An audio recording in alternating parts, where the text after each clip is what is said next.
Thank you. It is an honor to have the opportunity to speak here at Sanders Theater.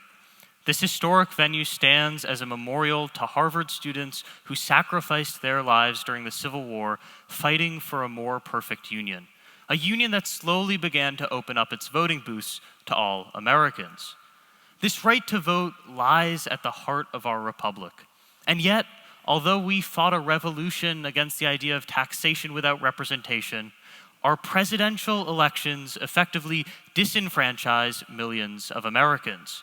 Our current electoral system betrays the essential American principles of liberty, equality, and self-determination. Rather than vote directly for president, Americans vote through a system known as the Electoral College. Each state receives a number of intermediaries called electors, equal to the sum of its senators and representatives. Overall, there are 538 electors in the Electoral College, with at least 270 needed to win. For example, like all other states, Massachusetts has 2 senators. Based off its population, it has 9 representatives. So in total, it gets 11 electors. The candidate that wins the most votes in Massachusetts receives all 11 of these electors, regardless of whether that candidate wins Massachusetts by 1,000 votes or 1,000,000 votes. Because of this winner-take-all allocation formula, Barack Obama, despite only winning 60% of the statewide popular vote in the 2012 election, won 100% of Massachusetts electors.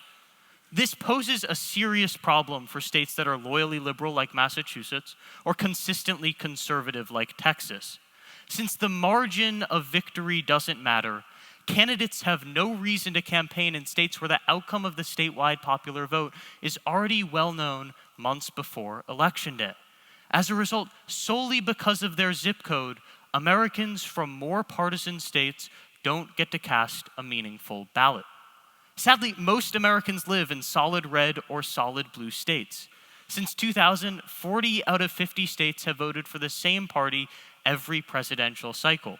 In recent years, there have been only 10 competitive states where the outcome of the vote has not been predetermined: Colorado, Florida, Iowa, New Hampshire, Nevada, North Carolina, Ohio, Pennsylvania, Virginia, and Wisconsin. These are called swing states, not to be confused with Mark Penn's swing voters. They're called swing states because the election literally swings on whichever candidate wins these 10 states. These so-called swing states comprise around 25% of the population. The other 75% of America, the other 237 million people, are simply spectators. The vast majority of people in this very room won't actually get to decide our next president. So my dad, who's somewhere in the audience, lives in Massachusetts, a state that everyone knows will vote Democratic. My uncle, on the other hand, lives in the swing state Florida, which often flips between parties. Due to the all-or-nothing nature of the Electoral College, my uncle's vote counts, my dad's vote doesn't. Candidates recognize this. When you look at where Barack Obama and Mitt Romney campaigned in 2012 after the party conventions, it becomes obvious that the candidates solely focused on swing states. They barely bothered to travel to the Deep South or the entire western half of the US. 251 out of the 253 post-convention events were held in the 10 swing states. Prospective Vice President Paul Ryan visited Michigan and Minnesota once each. The other 38 states were completely sidestepped. Big states like New York and Texas were ignored. Small states were snubbed too. Candidates spent time in only 3 out of the 25 smallest states. The reality is that only swing states matter to politicians. These campaign stops mirror where the candidates established grassroots campaign offices and purchased advertisements. As shown by the dark green on the map, from April up until Election Day, Obama and Romney spent hundreds of millions of dollars and over 99.5% of their ad buys on the 10 swing states. This electoral distortion happens over and over again. It happened in 2008 when Obama and John McCain visited Ohio 50 times from June until Election Day, all the while not paying a single visit to states like Connecticut or South Carolina. It happened in 2004, when John Kerry and George W. Bush literally flew over states like Illinois and Utah to get to as many swing states as possible in the week before the election. And it's happening this year. It's no coincidence that the Republicans hosted their convention in Ohio and the Democrats hosted theirs in Pennsylvania, both of which are swing states.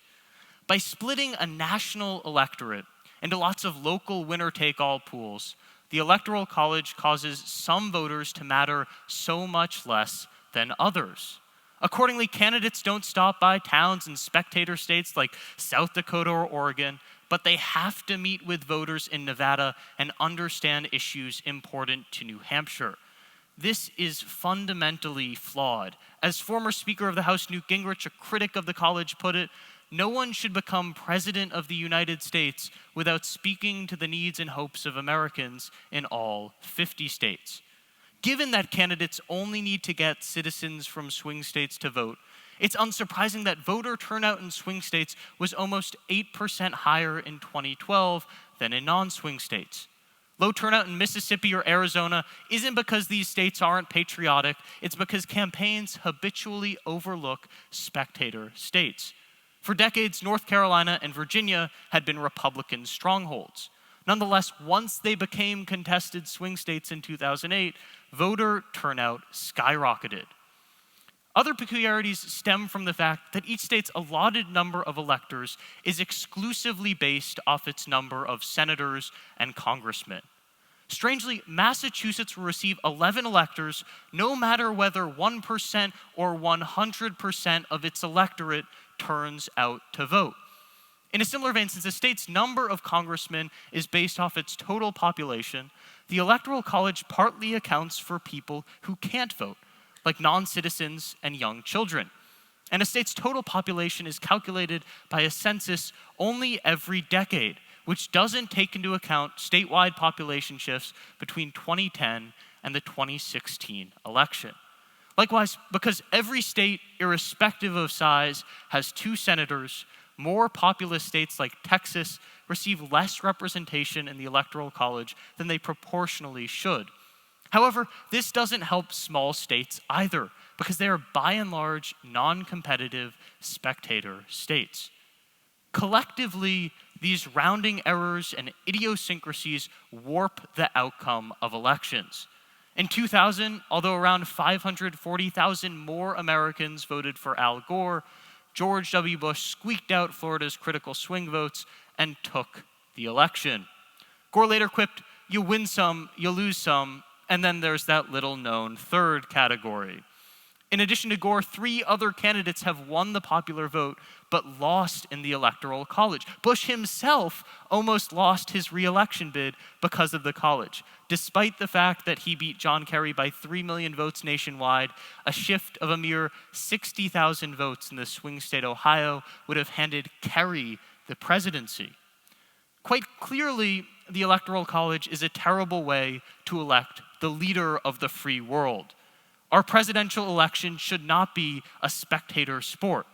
There's a reason why we don't use an electoral college system for any other major political office in the US. There's a reason why other countries don't use an electoral college. And if you don't believe me, believe Barack Obama, or George H.W. Bush, or Jimmy Carter, or Gerald Ford. Within the past 5 decades, there has been at least one member of Congress from every single state that has advocated changing the system, including Hillary Clinton, Bob Dole, Ted Kennedy, and many others. Amongst the hundreds of proposed constitutional amendments to improve the way we choose our president, one reform initiative stands out: a national popular vote. It seems like basic common sense. The candidate that wins the most votes nationwide should become president. In this one-person, one-vote electoral system, every American's vote would carry equal sway, regardless of where they live. Candidates would finally have to appeal to all states, not just 10 of them. Just like the governor of a state is elected by the entirety of that state, the leader of our country would be elected by the entirety of our country. Now, there are several straw man arguments used to discredit a national popular vote. One big misconception is that it would encourage voter fraud or force a recount every election. Nothing could be further from the truth. It's a lot harder to change 540,000 votes nationwide than to change a couple hundred votes in the swing state, Florida. Other pundits claim that a popular vote would cause a proliferation of extremist third-party candidates. But again, history proves otherwise. The nuances of the Electoral College actually incentivized segregationist, regionalist, extremist third-party campaigns run by Strom Thurmond and George Wallace. Yet another contention is that a popular vote would push candidates to campaign only in large cities. But we've held thousands of popular votes for senators and governors, and Charlie Baker can become the governor of Massachusetts despite getting absolutely clobbered in Boston. The biggest and most misguided fallacy is that our founding fathers deliberately crafted our current presidential voting process, and that it would be foolish to abandon their vision. In fact, at the Constitutional Convention, the founders weren't quite sure how to select the president. This was a challenging question for a barely unified, fledgling country with little nationwide information sharing. Ultimately, the Constitution left the matter up to the states, giving state legislatures the exclusive power to determine how to select their electors. It wasn't until the mid-1800s that most states allocated their electors through a winner-take-all, statewide popular vote. Moreover, the Electoral College was originally designed to have final agency over who became president, but it quickly became a non-deliberative body. There's another far more sinister history behind the Electoral College as well. In order to placate southern states with slavery, the founders decided that a slave would count as 3/5 of a person when tallying up state population sizes and divvying up the number of congressmen. However, a national popular vote wouldn't account for the additional representation the South received on behalf of its slaves. The Electoral College could, since it was based partly on a state's number of congressmen, which factored in 3/5 of a state's slave population. In this crazy voting method, southern states could increase their number of electors by purchasing more slaves. As the NAACP emphasized, the Electoral College was a mechanism for protecting the political advantage of white male propertied slave owners in the antebellum South. Even after slavery was abolished, the Electoral College continued to give disproportionate weight to southern states. Since a state's number of electors isn't correlated to voter turnout, southern states could block African Americans from the polls without losing any political influence. In 1969, the House actually passed a constitutional amendment to switch to a national popular vote, yet southern senators stonewalled the initiative, even though it had bipartisan support and was backed by President Nixon, the AFL-CIO, the ABA, the Chamber of Commerce, and the ACLU. But that was almost 50 years ago. It doesn't explain why we still have an unjust and unjustifiable voting system. Over the past half-century, public opinion polls have consistently shown over 60% of Americans from across the political spectrum want a national popular vote, and yet we still use the Electoral College. Your vote might not make a difference, but your voice does. Electoral reform is not a sexy issue, but Americans have fought much more difficult battles for suffrage before. If you are one of the millions of effectively disenfranchised voters living in the 40 spectator states, a national popular vote should be one of your top political priorities. You can't just sit idly by and abdicate your civic duty. This isn't a matter of right or left. This is a matter of right or wrong, and it is wrong that some votes matter so much less than others. In closing, I ask you to reach out to your local legislators. Call your members of Congress. Tell them to address this bipartisan problem. Together, we can change this system. We can strengthen our republic. At long last, we can forge a government of the people, by the people, and for the people. Thank you.